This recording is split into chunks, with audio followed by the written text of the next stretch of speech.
Guangzhou. Day 2.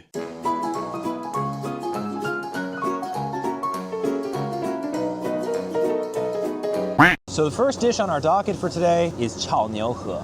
And this 炒牛河 has seasoned beef, stir-fried with rice noodles, scallions, and bean sprouts. Now, if this dish sounds familiar to you, that's because it is.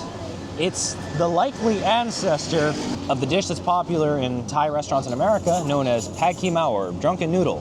This is a milder dish in comparison. It doesn't use fish sauce, it's just gonna use the dark soy. So let's have a go, and you can see right here, just nice and stretchy. Like my pants are gonna need to be after this. Had a bean sprout get stuck in the back of my mouth. The beef in this is just so tender. And usually that's because you marinate it. It really is like butter with a feeling it has in your mouth. And these small pieces of meat, they cook this stuff up real fast. This is their business. Keep product moving and churn it out as fast as possible on a high heat. Flavor-wise, very mild. Really what's dominant is the soy sauce and the salt. It's not so salty that you feel like you're licking the Dead Sea or anything. It's just right. And that's something that Guangdong food always tries to go for. It goes for mild, but in a just right way.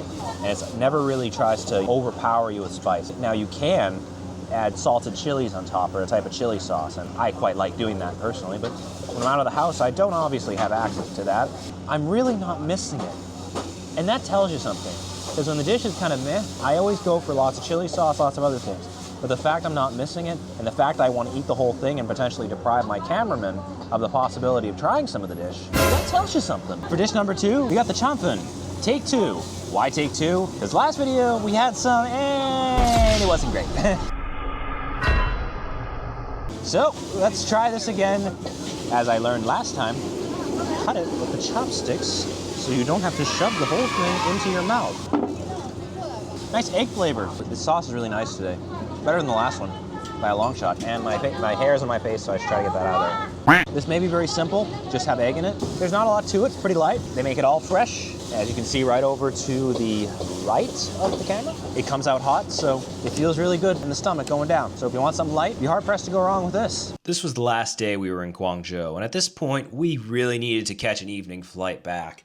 This trip overall was far too short, but we still did our best to make the most of it, including another meal. The thing with very light food, like what I had earlier today, is that if you have fast digestion like me, it goes right through you. Which is why we had to stop for a bit of a snack. This is niuta. All the things that in the US would be very uncommon to actually eat because some people would be like, ew, but nope, not here.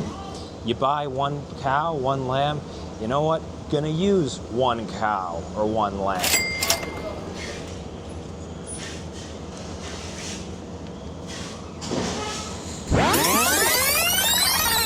It's really chewy. That's because it's in a soup, it's not in a dry or deep fried form. Like most things here in Guangdong, flavor is very light, accentuated with scallions, but by and large, flavor is the meat. Apparently, in my initial description, I missed something. There's little radishes in here. It's a fun little surprise. Anyway, within about 2 seconds of us ordering this food, it was literally flopped right down on the table. And I'm gonna be honest, it was a little smaller than I was expecting. At the same time, that means they weren't just cooking it for us, they had the whole soup going on all day. Everything that's in the soup has time to kind of dissolve its juices and the flavors kind of work their way through the entire thing. Which probably explains why it's nice and soft and tender. The radishes are usually very crunchy, especially when they're pickled. But in this case, they're much softer, which means it's been cooking for a long time. Fun fact about soups. Keeping soups cooking all day, traditionally speaking, was incredibly common not just in China, but everywhere in the world. You didn't know what to do with leftovers? Throw it in the soup. You don't know what to do? Throw it in the soup. Very likely, that's how this dish started. They're using that very traditional mindset when doing it. You know, in some places, what they'll actually do to make the flavor of the soup is they'll incorporate some of the soup from the previous day. That's one way to get your money's worth. So we just asked the owner what was in this, and actually, the radishes are pickled, and turns out this is not scallions. I was incorrect. It is actually chives.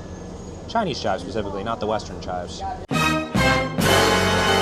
And also, white pepper powder. So the pickled white radish that's in the soup is what gives it an acidic taste. The white pepper powder is what gives it a kind of a smooth overall flavor that comes across your entire mouth. Oh, now there's the white pepper. It was all in the bottom of the soup. Well, I guess it was giving me a little gift to surprise me at the end for some reason.